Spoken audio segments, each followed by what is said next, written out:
নমস্কার সবাইকে। প্রেমানন্দী মহারাজ এমন একটা নাম যার পরিচয় করে দেওয়ার দরকার পড়ে না। আপনারা যারা ফেসবুক, ইনস্টাগ্রাম বা ইউটিউব নিয়মিত করে থাকেন সবাই তাকে হয়তো কখনো কখনো দেখেছেন। তার হয়তো কথা শুনেছেন এবং তার কথা বলার গরিমা, তার মহিমা এতটাই মধুর যে শুধু হিন্দু ধর্মই নয়, শিখ ধর্ম, ইসলাম ধর্মেরও তার বেশ সুন্দর ফলোয়ার্স রয়েছে।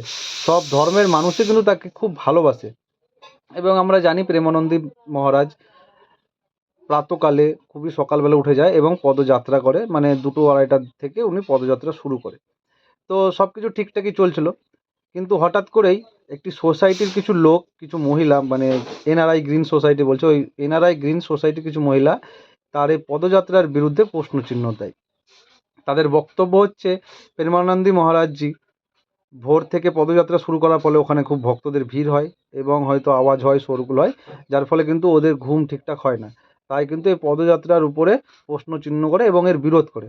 তার ফলস্বরূপ হিসেবে প্রেমানন্দী মহারাজ কিন্তু সেই প্রাতঃকালের পদযাত্রা অনিশ্চিতকালের জন্য বন্ধ করে দেয়।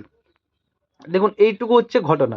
প্রেমানন্দী মহারাজজি সকালবেলায় পদযাত্রা করে এবং তার পদযাত্রার বিরুদ্ধে কিছু সংখ্যক লোক বিক্ষোভ দেখানোই সে কিন্তু তার পদযাত্রাটি বন্ধ করে দেয়। একটা সাধু সন্তের যেরকম কাজ, সেটাই কিন্তু তিনি পালন করে, যে আমার কোনো কর্মসূচিতে যদি কারোর অসুবিধা হয় তাহলে সেই কর্মসূচি কিন্তু আমি করব না, এরকম একটা মতবাদ দিয়ে কিন্তু পদযাত্রাটা বন্ধ করতে হয়। তার ফলাফল কি হয়? তার প্রথম ফলাফল হয় যে প্রেমানন্দী মহারাজজির যেই রাস্তা দিয়ে, যেই এলাকা হয়ে পদযাত্রা করতেন, সেখানকার বেশ কিছু দোকানদাররাও কিন্তু তার ফলস্বরূপ হিসেবে কিছু রোজগার করতেন। যেমন উনি যখন পদযাত্রা করতেন অনেক ভক্ত কিন্তু ওখানে সমাগম করতো, অনেক ভক্তর ভিড় হতো। তার ফলে কিন্তু তাদের একটা মানে ব্যবসাও ঠিকঠাক চলতো, মানে একটা পদযাত্রাকে কেন্দ্র করে কিন্তু একটা ইকোনমিক্যালও হতো, মানে ওখানে ব্যবসা বাণিজ্য ঠিকঠাক চলতো। এবার পদযাত্রা বন্ধ হয়ে যাওয়ার ফলে কিন্তু সেটা বন্ধ হয়ে যায় এবং তারপরে সেই সব দোকানদাররা খুব দুঃখী হয়। এবং শুধু তাই নয়, একটা সাধুকে এভাবে বলা, সাধুর একটা পদযাত্রাতে এভাবে বিক্ষোভ দেখানোর ফলে কিন্তু সে বৃন্দাবনের আশেপাশের এলাকার মানুষজনও কিন্তু খুব ক্ষুব্ধ হয় এবং তার ফলস্বরূপ হিসেবে ওরাও এনআরআই গ্রিন সোসাইটির লোকদের বিরুদ্ধে বিক্ষোভ করে। মানে ওরা, দোকানদাররা আছে যেরকম সামগ্রী দোকানদাররা, মুদিখানার দোকান, ওষুধের দোকান, তারা কিন্তু তাদের দোকানের বাইরে পোস্টার লাগিয়ে দেয় যে এনআরআই গ্রিন সোসাইটির কোনো সদস্যকে, কোনো লোককে, কোনো মহিলাকে কোনো জিনিস দেওয়া যাবে না, মানে পয়সা দিয়েও তারা দেবে না, তাদের সাথে কেনা বেচা বা কোনো রকম সম্পর্ক তারা রাখে না।